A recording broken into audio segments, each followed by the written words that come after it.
안녕하세요. 서바이벌 SF 키트의 공상주의자 토끼 한 마리입니다. 반갑습니다. 네, 저희 오늘 4월, 지금 녹음하고 있는 날짜는 4월 15일이고요. 이 방송은 아마 4월 17일 날 들으실 것 같습니다. 오늘 단신부터 시작을 해보도록 하겠습니다. 네. 자, 단신으로 저희 댓글 소개부터 하고 네. 갈게요. 잠시만요. 화면 전환을 하고. 네. 저희 171화 4월 단신과 그 다음에 172화 정보라 작가 북커상 최종 후보작에 드디어 오르셨죠. 네. 네. 사실 방송을 녹음할 때까지는 최종 후보작에 오르실 거라는 걸 모르고 녹음을 했는데 녹음을 하고 나서 이 방송을 올리고 나서 보니까 이제 최종 후보작에 오르셨더라고요. 그래서 제가 재빨리 그 제목을 바꿨습니다. 방송 제목을 바꾸고 그래서 이 두 화수에 다솜790님께서 또 1000캐시를 후원을 해주셨습니다. 너무 감사합니다.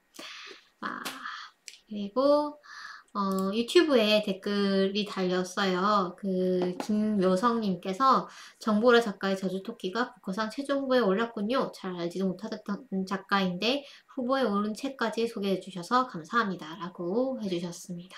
네. 정보라 작가님이 그쵸. 아시는 분들은 정말 좋아하시고 약간 매니아층도 있는 편인데 근데 또 아주 막 대중적으로 많이 알려졌다고는 아직은 할 수 없는 분인데 이번에 북커상 후보에 오르시면서 더 많이 알려지고 또 일으켜지셨으면 좋겠는데요. 그 다음에 트위터에서 레몬314라는 그 아이디를 쓰시는 분이 유덕이신가봐요. 추정컨대. 그래서 저희 방송 이제 김보영 작가 다룬다고 했더니 뮤지컬 시간이랑 겹쳐서 안 된다 이러시면서 라이브 끝나고도 볼 수 있게 해주세요 라고 하셨는데 끝나고도 보실 수 있습니다. 저희. 그래서 걱정 마시고 뮤지컬 잘 보고 오시라고 제가 댓글을 달았고요. 여기까지 이제 댓글 소개를 마쳤고요. 댓글은 언제나 환영하고 있습니다. 댓글과 좋아요, 좋아요 그냥 누르셔도 좋고, 댓글 다셔도 좋고, 그 다음에 댓글을 어디 다셔도 저희가 페북이든 인스타든 유튜브든 다 이제 찾아가지고 보니까요. 어디로든 소통해주시면 너무 감사하겠습니다. 저희 메일도 있잖아요. 지메일도 있고 하니까. 자, 그럼 굉장히 예. 약간 가뭄에 콩나듯이 저희 장문의 메일이 오죠. 그쵸. 팬레터가 가끔씩 와가지고. 네. 굉장히 감동적인. 그쵸. 네. 저희가 감동을 먹곤 합니다. 자, 그럼 신작 소식 시작을 해주시죠. 네. 일단 차례대로 말씀을 드리겠습니다. 헬렌 필립스라는 작가의 당신이 필요한 세계라는 책이 문학동네에서 나왔습니다. 헬렌 필립스라는 작가의 두 번째 장편 소설이라고 하는데요. 주제가 산후우울증이래요. 그리고 평행우주. 주인공이 고식물학자, 몰리라는 고식물학자인데 두 아이를 이제 돌봐요. 근데 어느 날 평행우주에서 자신의 분신이라고 해야 되나요? 자신이 넘어온 거죠. 평행우주에서 자신과 똑같이 생긴 몰리라고 주장하는 사람이 나타나가지고 그 사람이 자기는 두 아이를 모두 잃었다. 그래서 나랑 같이 아이를 양육을 하자. 이렇게 주장을 한다고 하네요. 네. 이 사람이 고생물학자잖아요. 그래서 무슨 발굴 같은 걸 하는데 그 발굴 현장에서 무슨 포털을 타고 넘어왔다라고 하는데 그런 내용입니다. 네. 산후우울증을 주제로 했다. 굉장히 좀 독특한 것 같아요. 그러게요. 들어보지 못하시고요. 네. 이제 산후우울증이 생각보다 되게 보편적이라고 하더라고요. 많은 분들이 겪고 계시고 그래서 대단히 힘들고 근데 이제 그게 호르몬 변화 때문에 아마 생기는 건가요? 그 원인은 저도 잘 모르겠어요. 그런데 여러 가지 복합적인 원인이 있겠죠. 일단은 독박 육아를 하는 경우에 분명히 더 취약하고요. 네. 그다음에 또 워낙에 이제 우리나라에서는 아이를 낳고 키우는 것 자체가 기쁨이어야 한다. 라는 인식이 강하기 때문에 이 산후 우울증에 대해서 터놓고 얘기하기도 되게 힘들다고 합니다. 그래서 그 증상이 더 악화되는 경우도 많이 있고요. 그래서 좀 많은 분들이 힘들어 하시는 부분이라고 하네요. 급격한 호르몬 변화, 뭐 출산과 관련된 스트레스, 양육에 대한 부담감 때문에 뭐 보통 나타난다고 하네요. 네. 그 다음입니다. 네. 그 다음은 이선 작가님. 이선 작가님. 네. 네. 저희가 소개해드린 적이 있죠. 그렇죠. 행성 감기에 걸리지 않는 법인가? 네, 걸리지 않는 법이었나? 네. 뉴웨이브, 한국형 뉴웨이브 SF, 뭐 농촌 SF 그런 걸로 이제 소개가 많이 됐었고 저희가 소개해드렸는데 굉장히 재밌는 좋은 작품이죠. 네, 아주 약간 동화적인. 네, 어른들을 위한 동화 같은 느낌의 그런 작품이죠. 네, 전원일기 같은. 네. 그 작가의 Good People Project라는 책이 이제 고블신 북 시리즈. 고블 이거는 이제 허블이었나요? 이게 고블이 어디 쪽 그거였죠? 아, 고블이 찾아볼게요. 네. 고블이 그 허블은 아니었습니다. 네. 네, 정확하게 기억이 안 나네요. 네. 아무튼 이 책의 내용은 이제 도서출판 들녘의 브랜드네요. 아, 들녘의 브랜드군요. 네.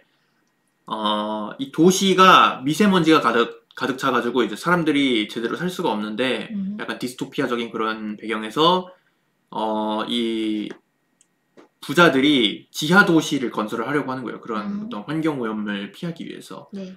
그 도시의 이름이 이제 열반입니다. 열반. 아, 니르바나군요. 네, 열반에 든다라고 하죠. 네. 니르바나, 너바나, 그다음에 열반 이 모든 게 같은 단어라는 걸 아셨습니까? 네, 그렇답니다.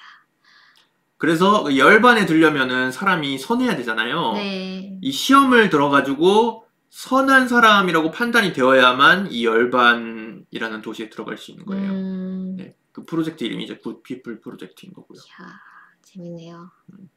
열반에 든다 하면 사실은 죽는다는 뜻이잖아요. 네.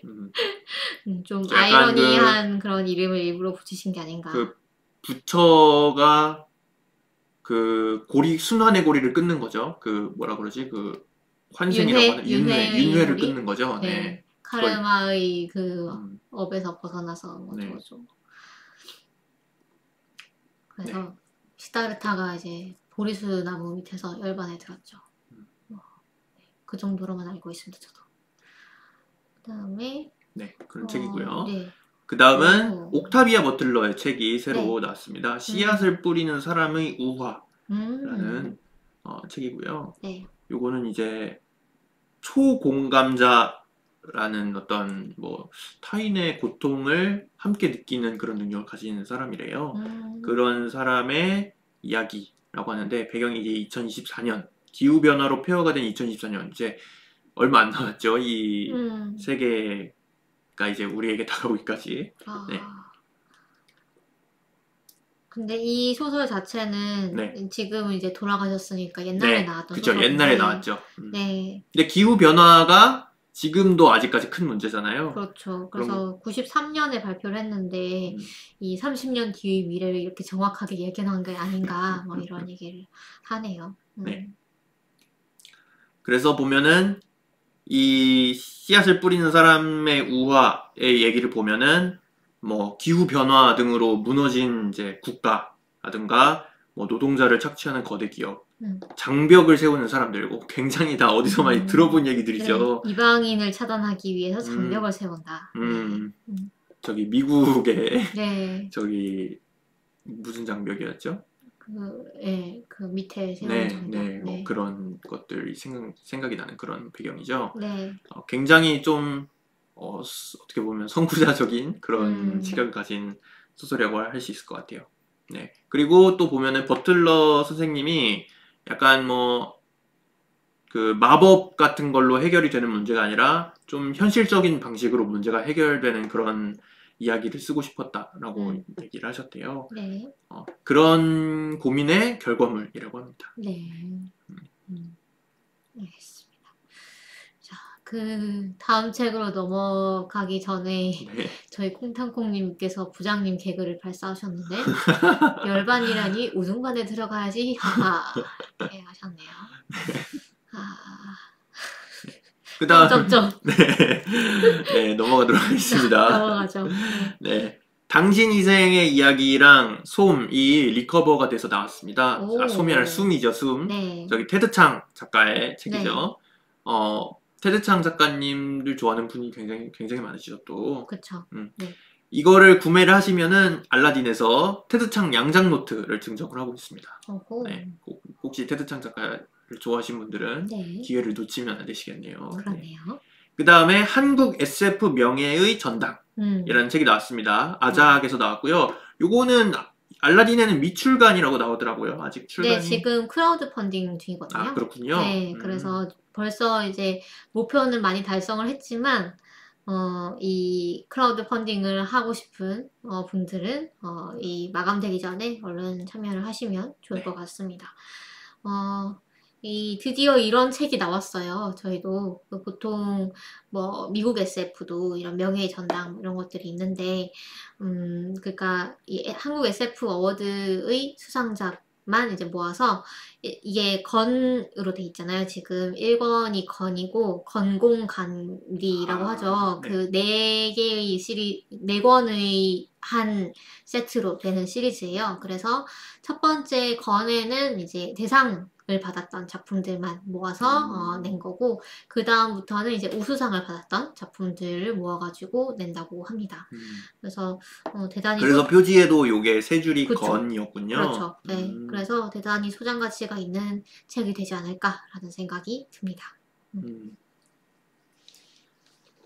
그 다음은 초월하는 세계의 사랑이라는 책입니다. 허블에서 나왔고요. 우다영 작가, 조현 작가, 문보영 작가, 심노을 작가, 박서른 작가가 참여를 했는데 네. 이거는 앤솔로지인데 주제가 네. 사랑이에요. 네. 러브. 사랑. 네. 네, 사랑이군요. 네, 사랑과 SF입니다. 네. 그래서 뭐 제가 잠깐 그 요약된 걸 읽어보니까 잠시만요. 찾아봐야 될 것 같은데 제가 안 써놨네요. 네. 일단 신노을 작가님이 네. 눈에 띄네요. 네. 네. 아, 이게 내용을 제가 읽었었는데 기억이 안 나네요. 이게 기억이 안 나네요. 한번 찾아봐 주시겠어요? 말씀을 하실 죄송합니다. 것처럼 얘기를 네. 놓으시고 지금 네. 그러면 생각을 하시는 중간에 전 다음 소식을 미리 좀 전해드리고 오겠습니다. 네. 호시 시니치를 많이들 아실 거예요. 일본의 초기 SF 거장 중에 한 분이고요. 이분은 쇼트라고 해가지고 초단편 또는 역편이라고도 하죠. 아주 짧은 단편으로 또 유명하십니다. 그래서 이 호시 시니치의 작품 중에 몇 개를 골라가지고 NHK에서 드라마화를 했어요. 그래서 단편 드라마들이 시작이 돼서 지금 방영이 되고 있다라는 얘기를 좀 전해드리고 싶었습니다. 네. 네, 그래서 말씀을 드리면은 네네. 우다영 작가님의 책에서는 그 단편에서는 네. 볼볼볼 게임이라는 걸 한대요. 볼볼볼 게임이 뭔지 모르겠어요. 근데 뭐 볼볼볼 게임을 해가지고 세계의 종말을 막는 그런 내용이라고 하고요. 네. 심너울 작가님의 책에서는 괴물들이 나오는데 사람들이 뭐 괴물들을 다 미워하나 봐요. 괴물이니까. 그런데 그 괴물들에 대한 어떤 혐오에 대항해서 뭐 싸우는 사람들이 나오는 것 같아요. 네. 그런 책입니다. 네. 네. 그 다음은 문나이트 저희가 전에 소개를 해드렸는데 지금 네. 계속 공개가 되고 있고 매주 수요일마다 공개가 돼요. 지금 3화까지 공개가 됐고요. 제가 3화까지 다 봤는데 재밌어요. 굉장히 재밌나요? 재밌고, 네, 굉장히 이제 서스펜스라든가 그런 것들이 넘치고, CG도 굉장히 네. 멋집니다. 지금 3화 마지막 장면에 어떤 장면이 나오냐면은 이 주인공 스포일러 얼럿 안 해도 되나요? 네, 스포일러 얼럿을 하겠습니다. 혹시 문나이트를 안 보신 분들은 잠깐 네. 한 1분 정도 음소거를 해주시면 될 것 같아요. 네. 무슨 내용이 나오냐면은 주인공이 무슨 별자리를 찾아야 되는데 별 같은 게 위치가 조금씩 바뀌잖아요. 네네. 2000년 전 그 고대 이집트 시대에 어떤 별자리를 찾아야 되는 거예요. 그래가지고 주인공이 신의 힘을 빌려가지고 네. 하늘을 막 시간에 되감아요. 오. 그러니까 별들이 막 움직이면서 오. 2000년 전의 별자리가 탁 오. 드러납니다. 네. 오. 멋있겠네요. 굉장히 멋있는. 하긴 그럼 별자리도 달라지는 건가요? 조금씩 아마 달라지는 것 같아요. 왜냐면은 지구의 자전축 같은 것이 약간 틀어지거나 그렇기 때문에 완전히 뭐 바뀌진 않고. 별들도 움직일 거잖아요. 별들도 움직이죠, 물론. 네, 네. 물론 근데 그 변화가 네. 그렇게 많지는 않겠죠, 아마. 네. 별들의 움직임은 대부분 이제 지구의 그 네. 자전에 의해서 지구의 자전과 네. 이제 공전, 태양 주위를 도는 공전에 의해서 나타나는 거지. 그렇죠. 그게 제일 크겠죠. 네, 그게 제일 크죠. 네, 네. 그다음에 사이버펑크 소식이군요. 네, 사이버펑크 소식입니다. 사이버펑크가 굉장히 사람들에게 큰 실망을 안겨준 그런 작품인데 뭐 지금은 여러 가지 패치가 많이 됐나요? 패치가 많이 돼서 이제 플레이할 시점이 됐나요? 어떻게 되나요? 네, 뭐 평가 자체는 스팀 평가는 좀 대체로 긍정적까지 올라갔다고 합니다. 네, 이 뭐 버그도 그렇고 그래픽 같은 경우에도 굉장히 형편없었거든요. 네네. 예를 들어 자동차가 물에 빠지잖아요. 네. 그러면은 그 물이 튀는 그 효과가 없어요.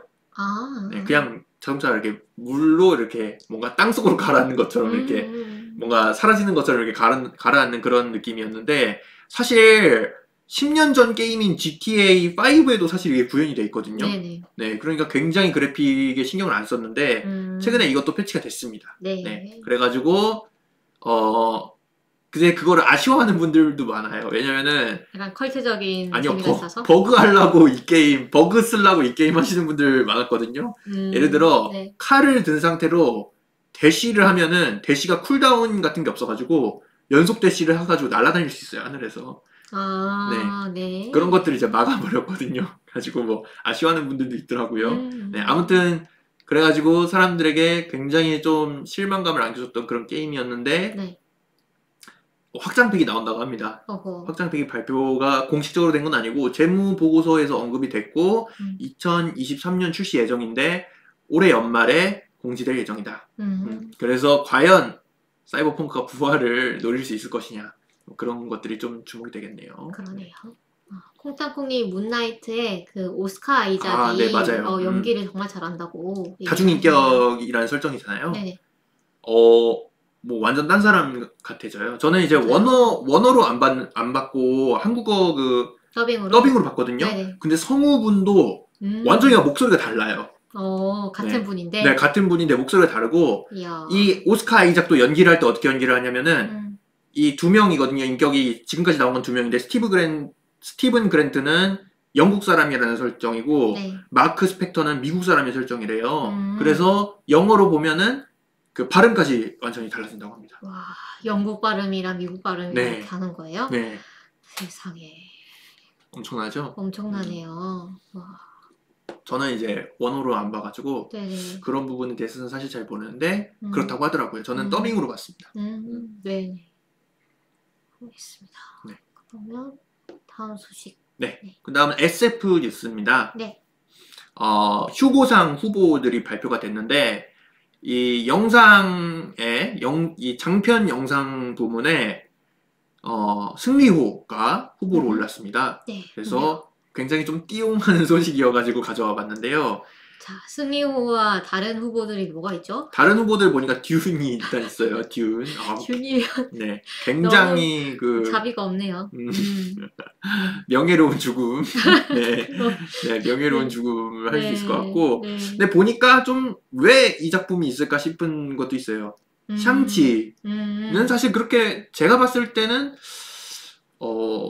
그렇게 명작까지는 아니었어가지고 왜 여기 있는지 좀 의문이고. 저도 뭐 그랬습니다. 뭔가 상을 받을 만한 작품인가 싶긴 했죠. 완다비전까지는 뭐 그렇다 쳐도 샹치는 좀 아니지 않나. 네.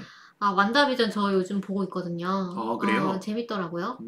재밌는데 뒤로 갈수록 약간 뻔해지는 느낌? 그러니까 앞쪽에 약간 1960년대, 70년대 이제 드라마 패러디 할 때는 되게 신선하다 이렇게 생각을 했는데 이쪽으로 가니까 뭐 약간 뒤에 뭐 흐름이 보일 것 같은데 싶은 그렇더라고요.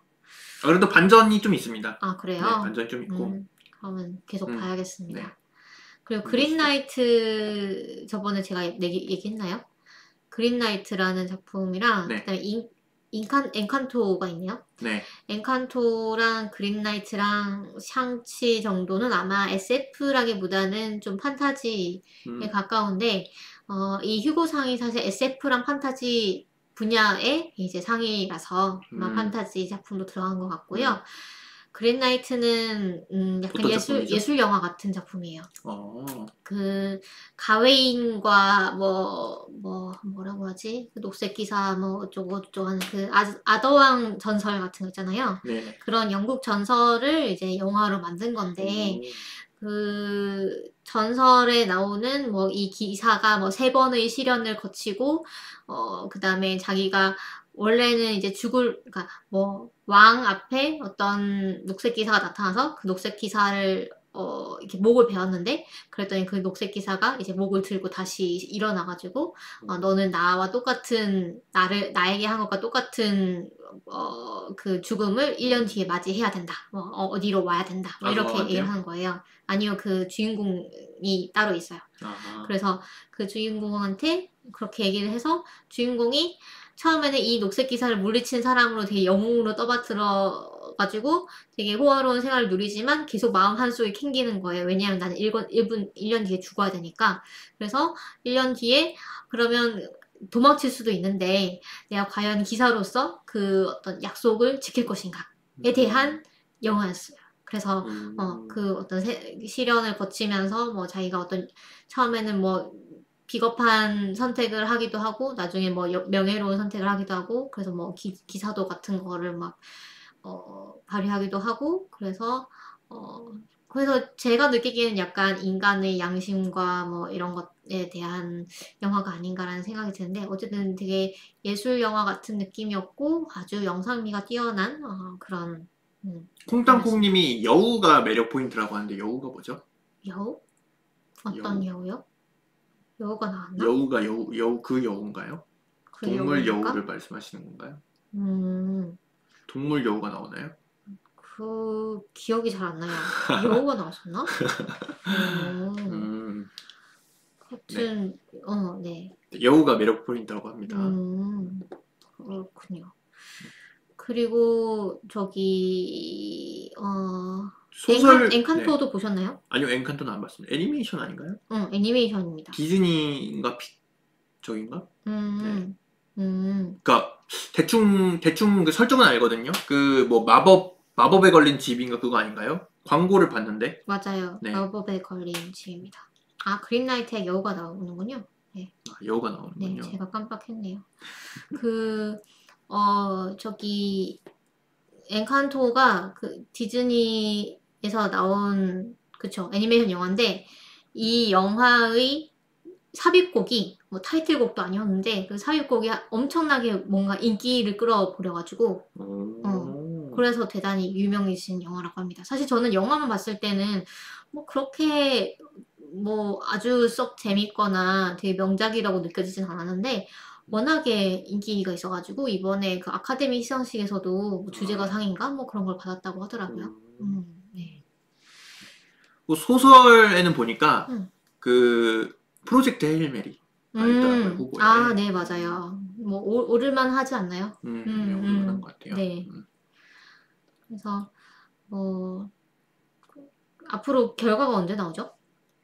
글쎄요, 그거는 제가 결과가 아마 몇 개월 뒤에 나올 거예요. 휴고상이. 네. 그래서 휴고상은 그 월드콘이라고 하죠. 월드콘이라는 그 SF 컨벤션 에 입장권을 산 이제 유료 입장권을 산 분들이 투표권을 갖습니다. 그래서 투표를 해가지고 지금 이 후보작에 오른 거는 이제 상위 한 뭐 6작품, 뭐 7작품들을 이제 그 딱 처음 리스트업을 한 거예요. 그 후보, 그러니까 처음 예선 투표를 한 거죠. 예선 투표를 할 때는 자기가 원하는 이 작품을 이제 투표를 하고, 그 다음에는 이 후보작이 걸러지면 그 후보작을 대상으로 또 투표를 하나 봐요. 그렇게 해가지고, 최종적으로 결정이 되는, 구조라고 합니다.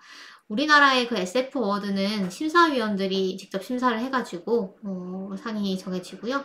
이 휴고상은 독자 투표로 이루어진다. 이렇게 보시면 될 것 같습니다. 네. 그 다음에 이거는 뭐 아까 얘기했던 거네요. 네, 근데 뭐 좀 더 자세하게 말씀드리면은 네. 네, 그 저주토끼가 정보라 작가님의 저주토끼가 세계 3대 문학상 부커상 최종 후보에 선정이 됐다라고 아까 그 방송 시작할 때 말씀드렸는데 네. 같이 후보에 오른 6가지 작품들을 좀 소개를 해드리면은 올카 토르카추크라는 작가, 폴란드 작가가 이제 노벨상을 받으신 분이래요. 그쵸, 엄청 유명하신 분이잖아요. 네. 야곱의 책들이라는 작품으로 이제 후보에 오르셨고 또 뭐 노르웨이 yon 포세의 새로운 이름, 그다음에 일본 작가인 가와카미 미에코의 천국, 네, 그다음에 아르헨티나 작가인 클라우디아 피네이로의 엘레나는 안다, 뭐 인도 지진잘라 슈리의 지잔잘리라고 되어 있는데요. 지잔잘리인가요? 지잔잘리 슈리의 모래의 무덤. 네. 네. 무덤이라는 총 6개죠. 6개 작품이 뽑혔는데, 이거를 뭐, 지금 영어로 번역이 나온 거잖아요, 이 책들이. 네. 영어로 저희가 읽어보고 소개를 해드려도 재밌을 것 같다는 생각이 들었어요. 영어로 읽어보자고요? 네. 영어 정도는 읽을만 하지 않나요? 다른 언어도 아니고. 뭐 영어로 읽을 수는 있지만 대단히 시간이 많이 걸리지 않을까요? 네. 방금 말씀하신 거는 합의가 되지, 사전에 합의가 되지 않은 사안으로. 네, 저 혼자 읽어보겠습니다. 만약 읽게 되면. 읽어보셔도 뭐 말리진 않겠습니다. 네. 그리고 JTBC의 이선화 기자님이 또 정보라 작가님하고 인터뷰를 했는데 굉장히 재밌어요. 그리고 짧아가지고 잠깐 보시면 재밌을 것 같아요. 좀 소개를 드리면은 이 소식을 들을 때 그 우크라이나 그 전쟁 그 반러 시위를 하고 있었다고 하더라고요. 그 전쟁 반대 시위를 러시아 대사관 앞에서 하시고 계셨다는 거죠? 네. 그래가지고 굉장히 춥고 배고픈 와중에 소식을 들어가지고 약간 꿈만 같았다. 뭐 이렇게 말씀을 하셨고 또 작가님이 올카 토르카추크 같은 작가와 함께 서게 돼가지고 굉장히 영광이고 그 올카 토르카추크가 쓴 낮의 집, 밤의 집을 들고 가지고 사인을 받을 거다 이렇게 말씀하시더라고요. 네. 그래서 막 우리 베프 먹는 거 아니냐 이러면서 설레발을 치고 계시다고. 네. 설레발이라는 거는 제 말이 아니고 이 안톤 허 번역가님이랑 그 정보라 작가님이랑 막 자꾸 그런 문자를 주고 받으신대요. 나 베프 먹으면 어떡하지? 이러면서 그래서 너무 귀여우셔가지고 네, 해봤습니다. 네.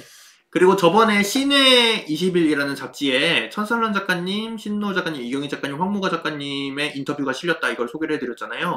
이걸 지금 온라인에서 만나보실 수가 있습니다. 온라인에 올라갔고요. 요 링크를 제가 소개란에 올려드리도록 하겠습니다.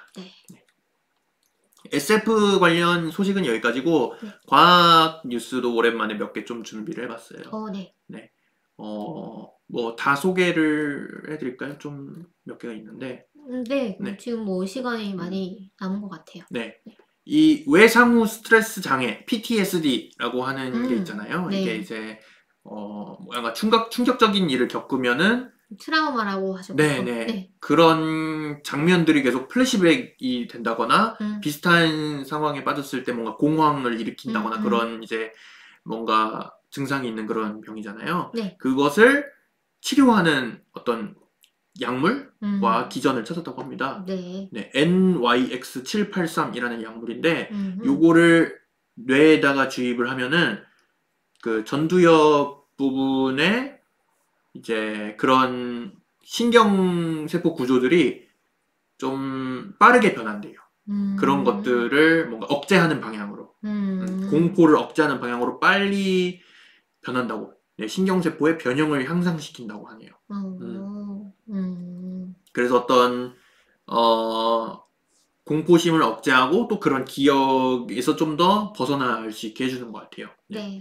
이보영 박사님이 원래는 예일대에서 연구를 하시다가 이 연구 과제를 책임을 하셨던 로널드 두먼이라는 교수님이 돌아가셨대요. 그래가지고 이것을 IBS로 가져가가지고 한국에서 연구를 계속해가지고 성공을 했다고 합니다.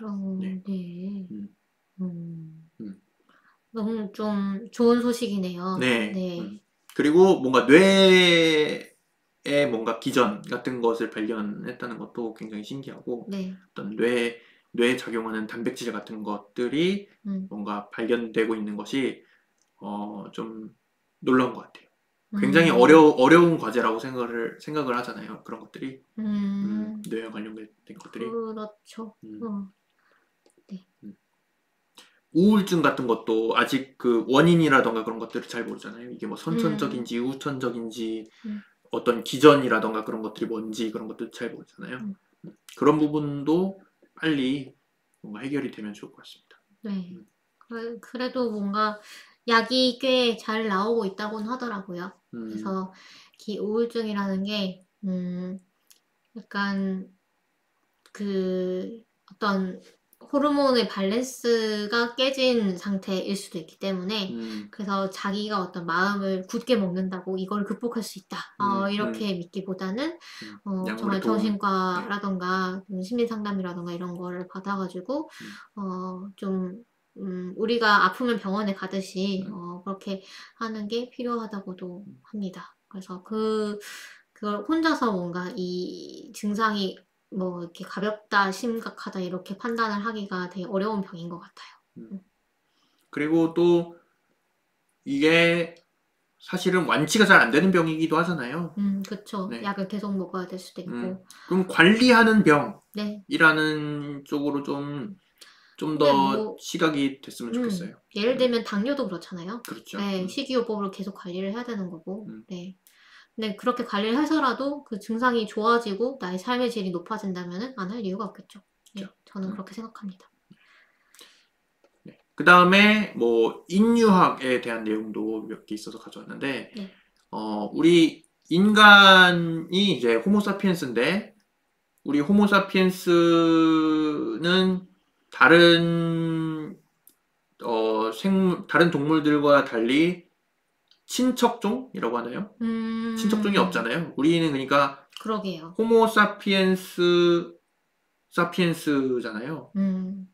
근데 우리 인류가 100만 년 전만 해도 친척이 있었는데 그게 이제 호모 네안데르탈렌시스죠. 네안데르탈인이라고 불리는. 네. 네안데르탈인이라고 불리는. 네. 근데 이 네안데르탈인과 사피엔스가 어떻게 분화가 되었는가에 대해서 뭐 연구 결과가 있다고 합니다. 원래는 이 두 종족이 네. 원래는 호모 하이델베르겐시스라고 하는 하이델베르크랑 뭐 관계가 있나요? 잘 모르겠습니다. 네. 그런 인류였는데 네네. 지구의 자전축이 뒤틀리면서 네. 이 하이델베르겐시스들이 대규모 이동을 했대요.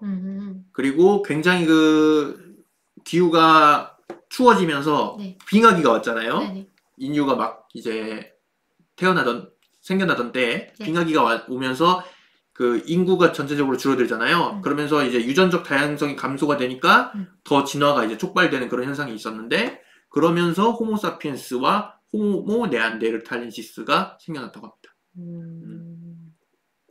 이거를 이 당시의 지구 데이터를 다 그 데이터화 해가지고 시뮬레이션을 돌렸대요. 지구가 이 지구 자전축이 어떻게 바뀌는가. 그 데이터가 제가 보니까 500테라바이트라고 합니다. 그 데이터가. 네. 대단하네요. 이 시뮬레이션의 슈퍼컴퓨터의 이름이 알레프래요. 알레프가 뭔지 아시나요? 알레프는 그 알파벳 중에 첫 번째를 알레프라고 하는데 어디 그 히브리어 알파벳의 첫 번째 문자를 알레프라고 합니다. N처럼 생겼죠. N. 약간 뭐 이렇게 생겼나? N을 네. 뭔가 좀 꾸불꾸불하게 쓴 느낌으로 이렇게 생겼던 것 같아요. 네. 이게 그 수학에서도 많이 쓰는 기호거든요. 그래요? 수학에서 무한대와 관련된 기호를 이제 알레프를 이용해서 나타냅니다. 저는 히브리어를 배워본 적이 있었거든요. 아, 그래요? 네. 되게 신기한 언어입니다. 이 히브리어가 기독교 믿으시는 분들은 약간 친숙할 수도 있을 것 같아요.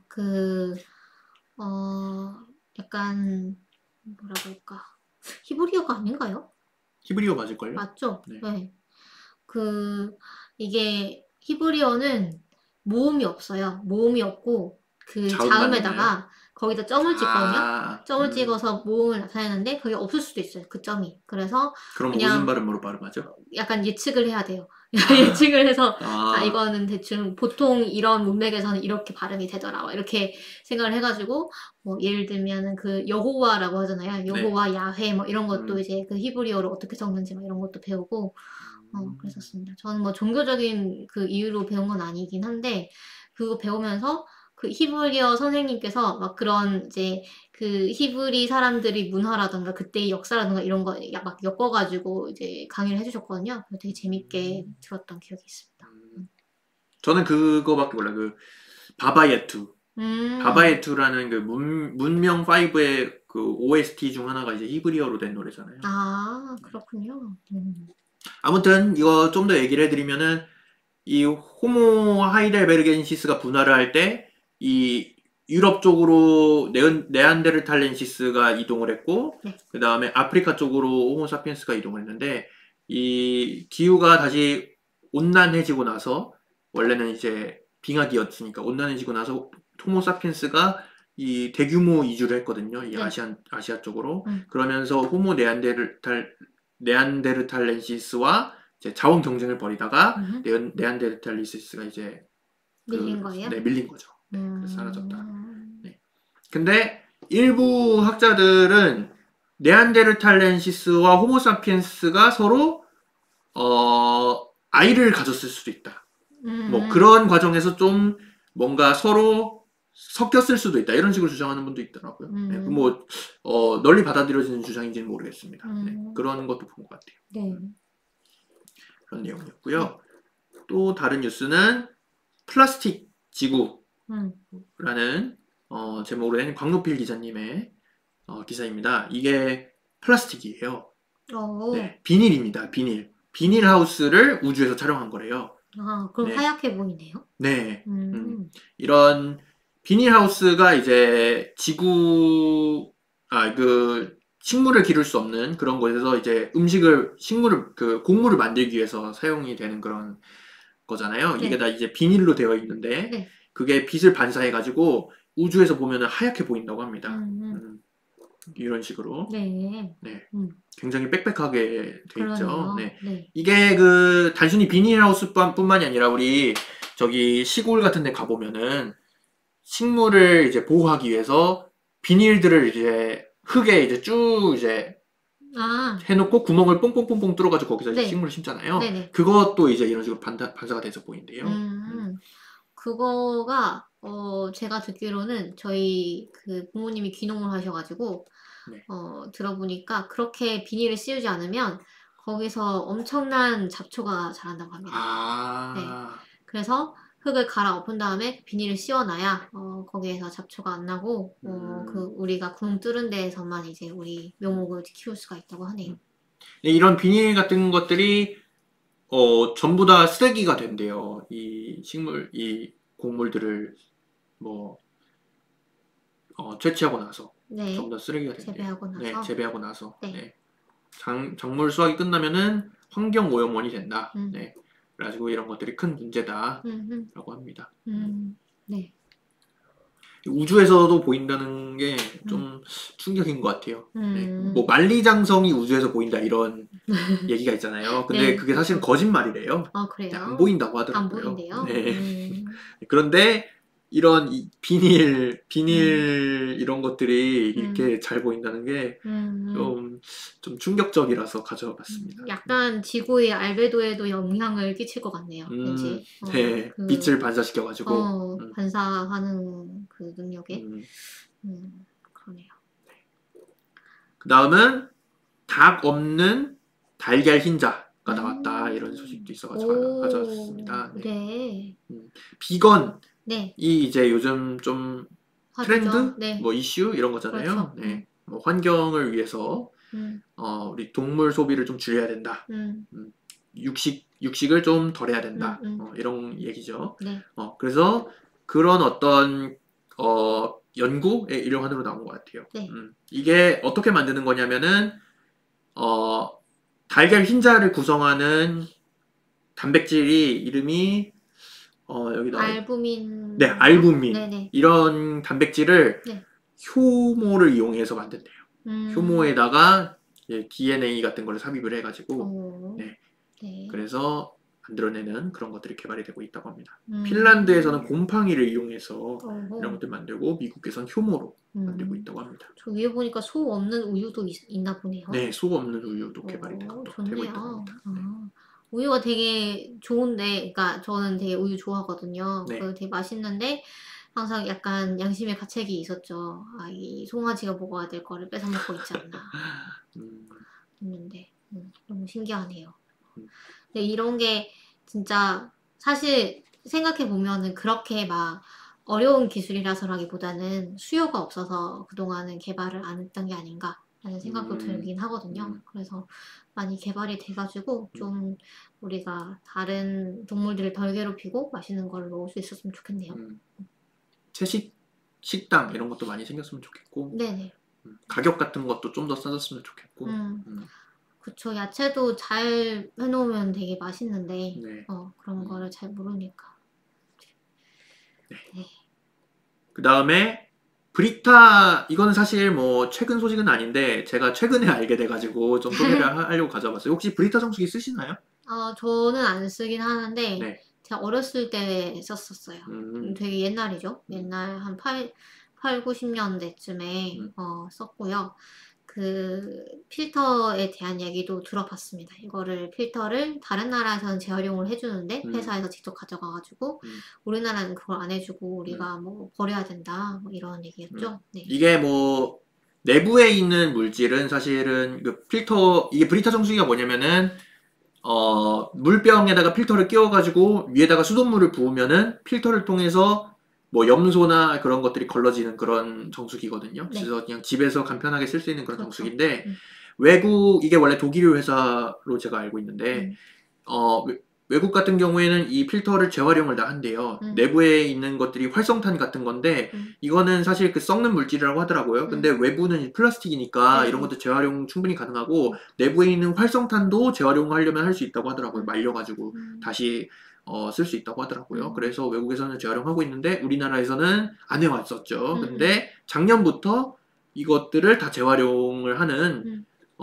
시스템을 구축을 했다고 합니다. 그래서 요거를 그 웹사이트에 들어가셔서 신청을 하면은 수거를 해가세요. 네, 6개씩 이제 하면은 택배 기사가 와가지고 수거를 해간다고 합니다. 좋네요. 이거랑 또 생수 먹으면 이제 그 플라스틱 병 많이 나오잖아요. 페트병이. 네. 그것도 수거해가는 기업도 있더라고요. 그 수거를 해가는 이게 생수 배달 서비스 뭐 이런 것들이 있어요. 그러니까 그 새 생수를 배달해주고 그 생수병을 또 도로 가져가서 이제 재활용을 하는 그런 기업도 제가 어디서 한번 봤었습니다. 아마 워크맨에 나왔던 것 같아요. 네. 이게 어떻게 변화가 됐냐면은 그 시민들이 요구를 해서 네, 변화가 됐다고 합니다. 이런 변화들이 쌓여서 우리가 또 기후 변화라던가 뭐 이런 것들을 막을 수 있게 되지 않을까 네. 생각이 드는데 관련된 그 유튜브 영상이 있어가지고 또 이것도 가져와봤어요. 이거는 이제 크루츠 게작트라는 애니메이션을 만드는 유튜브 채널인데 크루츠 게작트는 이제 독일어입니다. 간단히 말하면 뭐 이런 뜻이고요. 네. 이 영상은 기후변화에 대한 영상인데 사실 기후변화와 관련해서 굉장히 좀 비관적인 뉴스들이 많잖아요.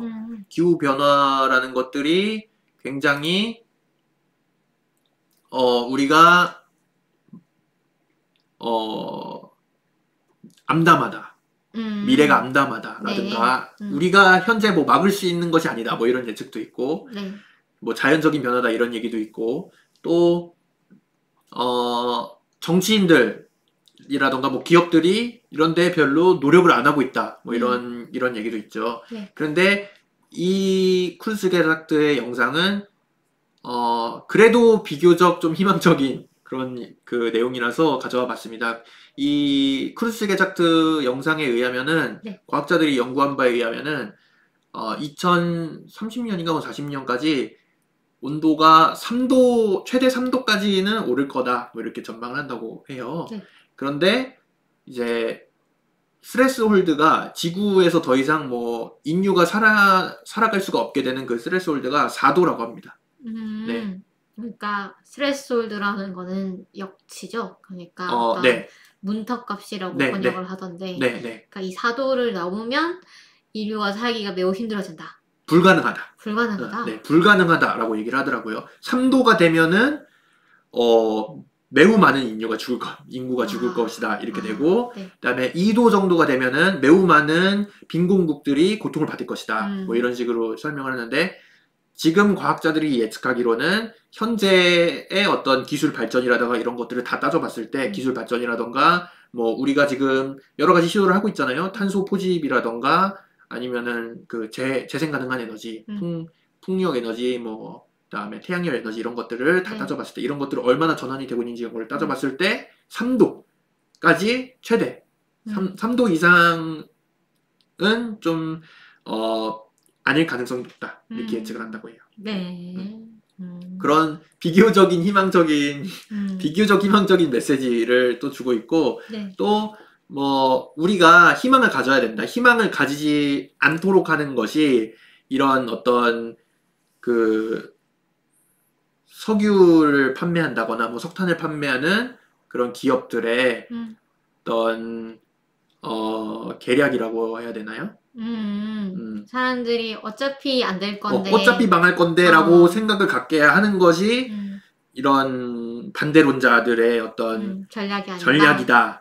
그러므로 우리는 어쨌든 희망을 가져야 된다. 이런 식으로 메시지를 전해주고 있어요. 근데 그거는 뭐 약간 해석하기 나름일 것 같은데요. 네, 뭐 오히려, 그렇긴 하죠. 네, 희망을 그러니까 약간 너무 낙관적으로 보지 않아야 위기감을 느끼고 오히려 우리가 행동을 변화시킬 수도 있는 거고. 그렇잖아요? 왜 희망을 가져야지 일단은 뭐 변화를 할 수가 있으니까요. 네, 뭐 그건 그런데 그러니까 그런 메시지입니다. 네. 그래서 우리가 위기감도 같이 느껴야 되는 거죠. 물론 위기감도 느껴야죠. 근데 그렇다고 손 놓고 있으면 안 된다. 이런 그렇죠. 얘기죠. 네. 우리가 할 수 있다라는 어떤 믿음은 가져야 된다라는 거죠.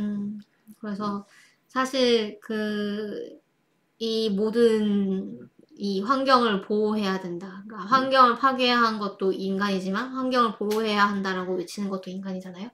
그렇죠. 네, 그래서 사실 우리가 환경을 보호해야 된다라고 외칠 때 이 환경은 우리가 잘 살기 위한 환경이죠. 그렇죠. 인간이 잘 살기 위한 인간이 생존하기 위한 거죠. 네, 그래서 만약에 인간이 이 위기를 극복하지 못하고 멸망을 하게 된다. 그러면은 나중에 나타나는 그 종이 우리 인간에게 고마워할 것이다. 왜냐하면 인간은 아주 단시간에 그 새로운 종이 살기에 매우 적합한 환경을 만들어줬기 때문에 뭐 이럴 것이라는 뭔가 그 상상도 어디서 본 적이 있습니다. 그래서 상당히 이것도 인간 중심적인 생각이긴 하구나라는 생각도 저는 또 들긴 했었어요. 뭐 저희가 인간이니까 어쩔 수 없죠.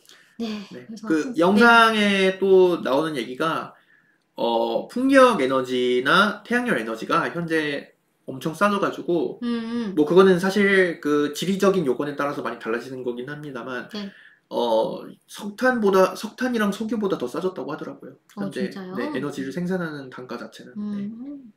좋은 소식이네요. 네. 그리고 사실은 풍력 에너지나 태양열 에너지의 문제점 중 하나가 전기를 저장하는 기술도 사실은 그렇게 저희가 뛰어난 기술이었거든요. 현재. 왜냐면은 태양열 같은 경우에는 해가 지면은 전기가 없어지고, 네. 그 다음에 풍력 발전소 같은 경우도 바람이 안 불면은 네. 꺼지고 그러잖아요. 그러니까 전기를 저장하는 기술이 필요한데 이 발전소도 사실 전기를 저장하는 게 아닙니다. 발전소에서 전기를 뭐 원자력을 돌린다던가 석유를 돌린다던가 해서 전기를 저장해 놓는 게 아니라 네. 끊임없이 태워가지고 항상 저희가 소비하는 전기보다 더 많은 양을 만들도록 돼 있거든요. 그래서 만약 소비하는 전기가 생산하는 전기보다 많아지면 이제 블랙아웃이 오는 거죠. 블랙아웃이 그래서 오는 거고 저희가 전기를 저장을 할 수가 없어요. 근데 전기를 저장하는 그 배터리 기술도 점차 더 연구가 되고 있고 더 효율적으로 되고 있다고 하더라고요. 그런 어떤 연구의 결과 중 하나가 그겁니다. 전기 자동차. 전기 자동차가 현재 가능한 이유가 네. 그 배터리가 지금 훨씬 더 싸졌기 때문에 네. 만들기 좋아졌기 때문에 효율이 좋아졌기 때문에 네. 그래서 콩땅콩님이 최근에 발화 시기가 다른 꽃들이 일제히 핀 사진을 보고 공포를 느꼈어요 라고 또 하셨고요. 네, 콘텐츠 애드민님이 우리가 공룡에게 석유가 되어서 고맙다고 하는 것처럼 신의 인류도 우리에게 고마워하려나요? 라는 얘기도 하셨네요. 고맙다 인류야. 그럴 수도 있죠. 네, 그래서 확실히 그 점점 변화의 속도가 빨라지고는 있는 것 같습니다. 저희가 예전 우리 기억을 되돌아보면은 변화가 빨라지고 있는데 이게 뭐 어떻게 영향을 줄지 이미 사실은 뭐 지구의 많은 곳에서 또 고통을 받고 있는 지역도 있고 네, 그런 것 같긴 합니다. 네, 그러면 저희 단신 여기까지 하고요. 네. 뭐 저희가 할 수 있는 일을 할 수밖에 없겠죠. 네. 그 저희 방송 어디서 들으실 수 있나요? 저희 방송은 팟빵, 파티, 아이튠즈 팟캐스트, 유튜브 그리고 스름드 살롱에서 들으실 수가 있고요. 네, 그리고 페이스북, 인스타그램, 트위터에서 저희가 소통을 하고 있고요. 저희 메일 주소 오랜만에 한번 말씀드려볼까요? 네. 서바이벌 sfkit @gmail.com입니다. 매우 쉽죠? 네. 그래서 뭐 이런 SF 좀 다뤄주세요 라고 하셔도 좋고 네. 저희가 모를 만한 SF 소개해 주셔도 좋고 네. 그렇습니다.